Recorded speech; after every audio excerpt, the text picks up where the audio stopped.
షేక్ హసీనా ఎక్కడికి వెళ్తుంది, ఆమె ఫ్యూచర్ ప్లాన్స్ ఏంటి, ఆమె తిరిగి బంగ్లాదేశ్కు వెళ్ళగలుగుతుందా, ఆమె రాజకీయాల్లో కొనసాగుతుందా, ఇలాంటి ప్రశ్నలన్నీ ఉన్నాయి. అయితే ఆమె కొడుకు మాత్రం గతంలో స్టేట్మెంట్ ఇచ్చాడు. సజీబ్ వాజిద్ జాయ్ అని వాషింగ్టన్లో ఉంటాడు. షేక్ హసీనా ప్రైమ్ మినిస్టర్గా ఉన్నంత కాలం ప్రైమ్ మినిస్టర్కు అడ్వైజర్గా కూడా పనిచేశాడు. సో ఇతను ఇదివరకు చెప్పింది, మా అమ్మ ఇక రాజకీయాల నుంచి నిష్క్రమిస్తుంది, రిటైర్ అవుతుంది. వాస్తవంగా ఈ టర్మే లాస్ట్ అనుకున్నది. ఇక్కడ 76 ఏళ్ళు, ఇప్పుడు టర్మ్ పూర్తయ్యే వరకు 81 అవుతుంది. అందువల్ల ఈ పరిణామాల నేపథ్యంలో she will retire from politics అని ప్రకటించాడు. ఇక ఎక్కడికి వెళ్తారంటే ఆయన చెప్పింది, ఇంకా నేమేమీ జరగలేదు, నేను వాషింగ్టన్లో ఉన్నాను, కొడుకును బిడ్డ కూతురు ఢిల్లీలో వరల్డ్ హెల్త్ ఆర్గనైజేషన్ రీజనల్ డైరెక్టర్గా ఉన్నారు. బ్రిటన్లో మా ఆంటీ అంటే షేక్ హసీనా చెల్లెలు షేక్ రెహానా ఉంది. షేక్ రెహానా కూతురు తులుబ్ సిద్దికి బ్రిటిష్ పార్లమెంట్లో లేబర్ పార్టీ ఎంపీగా ఉన్నారు. మేము కుటుంబంగా కాలం గడపాలనుకుంటున్నాం. అందువల్ల బహుశా ఈ ఢిల్లీ, వాషింగ్టన్, లండన్ మధ్య మా అమ్మ తిరగవచ్చు అని సమాధానం చెప్పాడు. సో ఏ దేశ ఆశ్రయాన్ని మేము కోరలేదు కనుక తిరస్కరించడం అనే ప్రసక్తే రాదు అని. సో ఈలోగా మన విదేశాంగ మంత్రి బ్రిటిష్ విదేశాంగ మంత్రితో మాట్లాడాడు. బ్రిటన్ హోమ్ మినిస్ట్రీ మాత్రం ఇచ్చిన స్టేట్మెంట్ చూస్తే షేక్ హసీనాకు ఆశ్రయం ఇవ్వటానికి ఆమె సిద్ధంగా ఉన్నట్లు కనిపించడం లేదు. అమెరికా ఇచ్చే అవకాశమే లేదు, ఎందుకంటే హసీనా ప్రభుత్వం అమెరికాకు పడదు. భారతదేశం ఎక్కువ కాలం ఉంచుకోవడానికి సిద్ధంగా లేదు, ఎందుకంటే ఇది బంగ్లాదేశ్తో సంబంధాలు ఎఫెక్ట్ అవుతాయి. ఈ నేపథ్యంలో షేక్ హసీనా కొడుకు సాహిబ్ వాజిద్ జాయ్ ఓ కీలకమైన ప్రకటన చేశారు. ఇందులో 2 ముఖ్యమైన అంశాలు ఉన్నాయి. ఒకటి, బంగ్లాదేశ్లో కొత్త ప్రభుత్వం ఇంటరిమ్ గవర్నమెంట్ వచ్చింది. ఈ ఇంటరిమ్ గవర్నమెంట్ యొక్క తక్షణ కర్తవ్యం ఎన్నికలు జరపాలి. ఈ ఇంటరిమ్ గవర్నమెంట్లో అవామీ లీగ్ ఉండే అవకాశమే లేదు. సో ఈ తక్షణం ఎన్నికలు జరపాలి. పార్లమెంట్ రద్దయింది.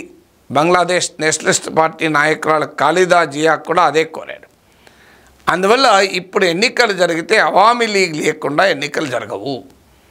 అవామీ లీగ్ ఎన్నికల్లో పాల్గొంటుంది, అవామీ లీగ్ను లేకుండా ఎన్నికలు జరగవు అంటూ ప్రకటిస్తూ మా అమ్మ షేక్ హసీనా బంగ్లాదేశ్కు తిరిగి వెళుతుంది అని ఒక కీలకమైన స్టేట్మెంట్ ఇచ్చారు.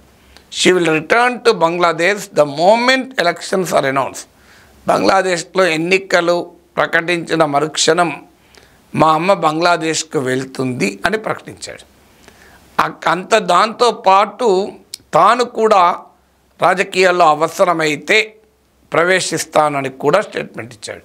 అంటే చాలా క్లియర్గా అవామీ లీగ్ కార్యకర్తలకు కూడా గతంలోనే ఇండికేషన్స్ ఇచ్చారు, అవామీ లీగ్ లేకుండా ఎన్నికలు జరగవు అని.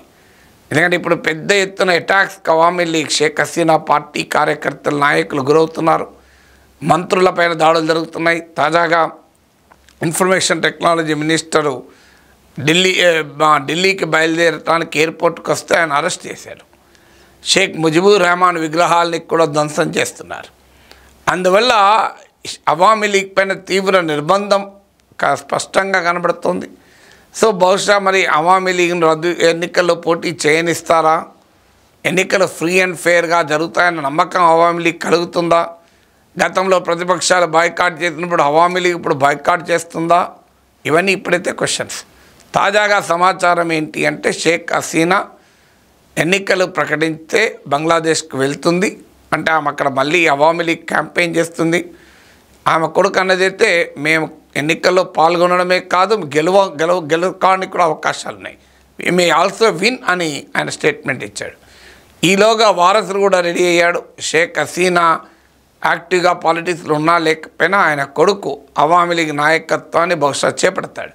షేక్ ముజిబుర్ రెహమాన్ 1975లో కుటుంబంతో పాటు హత్యకు గురైతే 1986 అనుకుంటాను, 11 years పట్టింది షేక్ హసీనా నాయకురాలుగా మళ్ళీ అవామీ లీగ్కు ఎగ్జైల్ నుంచి, అంటే బంగ్లాదేశ్కు వెళ్లకుండానే ఆమె అవామీ లీగ్ అధ్యక్షురాలైంది. ఇప్పుడు కూడా బహుశా సజీబ్ వాజిద్ జాయ్ కూడా తల్లి నుంచి అవామీ లీగ్ పగ్గాలు చేపడతారనుకుంటాను. ఆయన నాయకత్వంలో ఎన్నికలకు పోతారా, షేక్ హసీనా నాయకత్వం ఎన్నికలకు పోతారా ఇంకా చెప్పలేం. Who will be the face of Awami league in the elections. నేను ఎన్నికల్లో పోటీ చేస్తుందా లేదా, చేయనిస్తారా, ఇవన్నీ క్వశ్చన్సే.